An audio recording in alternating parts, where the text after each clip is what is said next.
I often make jokes of them and say, I am comfortable in my own skin no matter how far I've stretched it at times. In the winter of 1973, Dolly Parton stood at the center of country music's biggest stage, sequined and radiant, her voice filling every corner of every room that dared to tune in. The world saw a goddess, untouchable, effortless.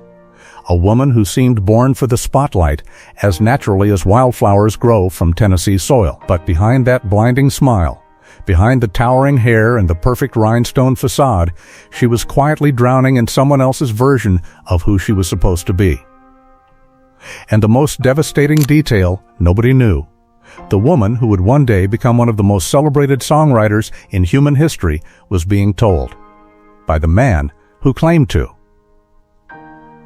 love her career, to stop writing her own songs. There is an irony in Dolly Parton's story that hurts too much to be coincidence.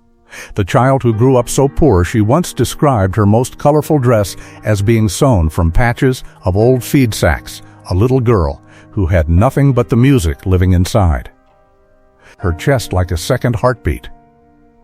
The teenager who discovered that her voice could carry her beyond those smoky Appalachian mountains, beyond the hunger and the cold floor mornings and the embarrassment of bare feet in winter. The icon who built an entire empire on the raw, aching authenticity of her songwriting, songs carved from her own blood and memory and longing. All of that, so that life would arrive at its cruelest possible moment and place that very voice, that very pen, into someone else's hands. How does a barefoot girl from a one-room cabin become the most decorated female country artist of all time?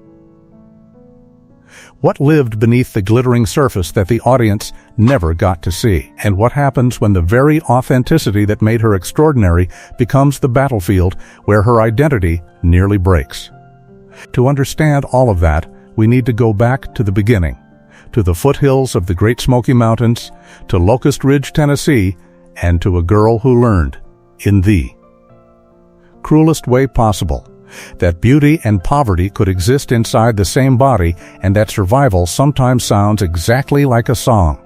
Dolly Rebecca Parton was born on January 19, 1946, in a one-room cabin on the edge of Locust Ridge in Sevier County, Tennessee.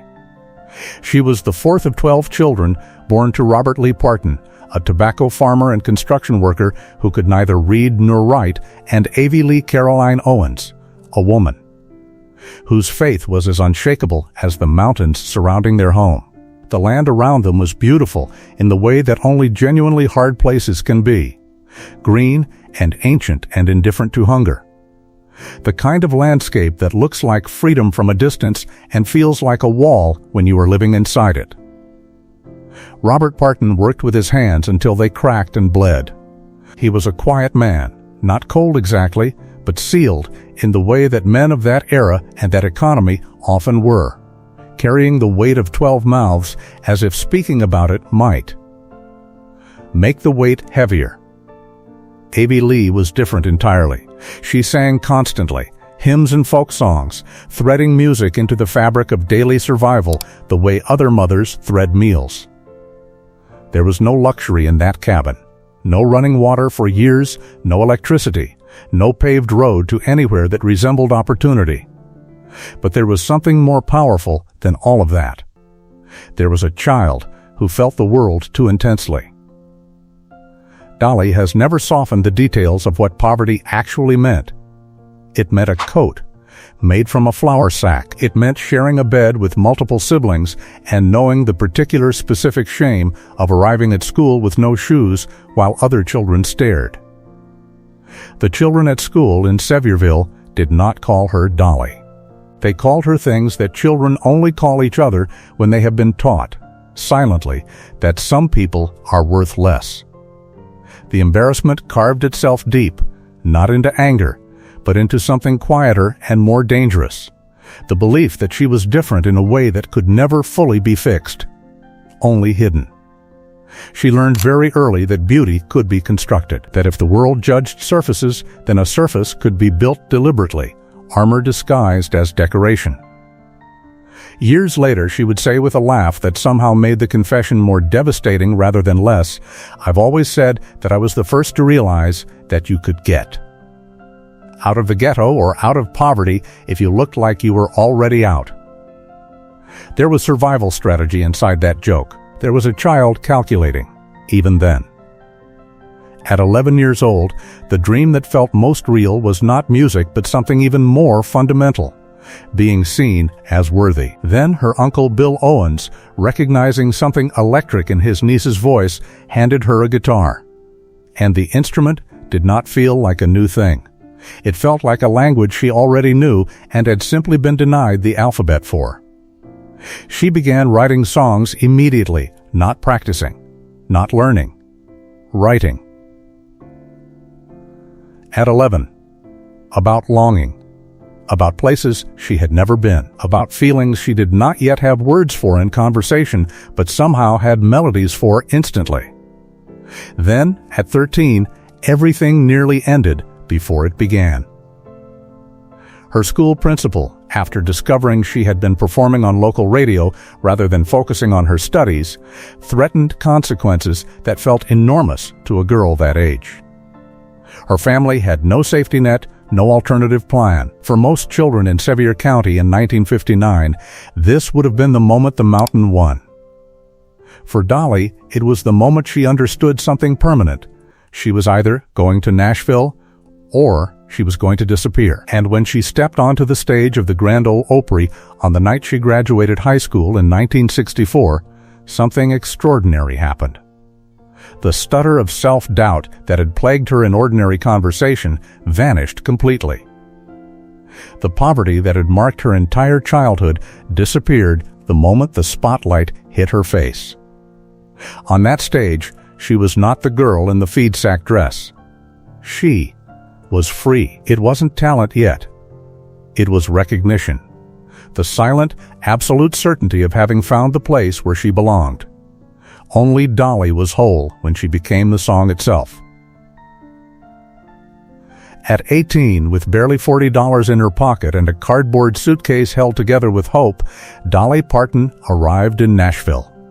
No contacts, no safety net, no backup plan. Nashville in the 1960s was not kind to dreams, especially dreams carried by young women with mountain accents and big ideas. It was a city that ground them down slowly, with the cold indifference of a place that had already seen too many arrive with hope and leave with empty hands. The city didn't welcome her with applause. It welcomed her with slammed doors. She washed dishes in greasy diners that smelled like failure and cigarette smoke. She sang demos for $3 a session, pouring her voice into songs other women would claim as their own. She wrote constantly, filling notebooks with lyrics in tiny apartments shared with other dreamers equally hungry and equally stubborn. Casting after casting, the door slammed in her face. Your look is too much. Your voice is too different. You're not Nashville enough. The rejection stacked like unpaid bills. In 1966, with no money, no momentum, and no reason left to believe except the one that lived inside her ribs, Dolly stood outside a laundromat at 2 a.m. counting coins to afford one more week in Nashville. She had written a song called Dumb Blonde that Monument Records agreed to release, but only if she changed the arrangement, softened the edge, made it more palatable. Later, she would admit with a voice that still carried the sting, "I felt invisible again, like when I was a child. Like no matter what I did, I wasn't enough as I actually was." But then, in the autumn of 1967, Porter Wagoner offered her a spot on his nationally syndicated television show. It was the break she had been destroying herself to find. The show launched her into millions of living rooms every single week. She and Porter recorded duets that climbed the charts. Songs like We Got Tonight with Kenny Rogers would later become iconic. She was finally, undeniably, a star. But the price was brutal and specific. Porter controlled the image. Porter controlled the songs. Porter told her explicitly that her own songwriting was too personal, too raw, too her. He wanted her voice. He did not want her truth. For 7 years, Dolly Parton smiled on that stage and sang other people's words while her own songs gathered dust in notebooks she was not allowed to open. In 1974, she made the decision that nearly destroyed her career. She left the show. She told Porter Wagoner she was done. The lawsuits came immediately. He sued her for breach of contract. The industry whispered that she was ungrateful, difficult, foolish. But Dolly knew with absolute certainty that if she stayed one more year, there would be no Dolly left to save. In 1977, she recorded Here You Come Again. It crossed over from country to pop and became a massive hit. By 1980, she had written and recorded 9 to 5, a song that earned her an Academy Award nomination and became an anthem for working women everywhere. The girl who couldn't afford shoes had written her way into immortality. Dolly Parton wasn't just a success. She was a cultural phenomenon. And the world that had once rejected her now couldn't get enough. But behind the sold-out tours and the Grammy Awards and the induction into the Rock and Roll Hall of Fame, something was beginning to crack. Dolly Parton's health became a private war she fought in silence. The endless schedule, the constant performance, the relentless pressure to be bigger, brighter, more, took a toll her body could no longer hide. She has been hospitalized multiple times for exhaustion, for kidney issues, for complications that the public only learned about in retrospective interviews. In 2013, she suffered from severe depression following a hysterectomy, a pain she described as the darkest period of my life. And now, in 2025, the questions everyone is asking have become impossible to ignore. What is wrong with Dolly Parton? Is she sick? The Dolly Parton Las Vegas cancellation in recent weeks sent shockwaves through fans searching desperately for a Dolly Parton health update. What are Dolly Parton's health issues? The truth is both simpler and more devastating than the rumors. At 79 years old, Dolly Parton's health is the accumulated cost of a lifetime spent giving everything to everyone except herself. She has postponed her Las Vegas residency not because she is dying, but because even diamonds can crack under enough pressure. Dolly Parton's illness today is exhaustion, wrapped in decades of smiling through pain.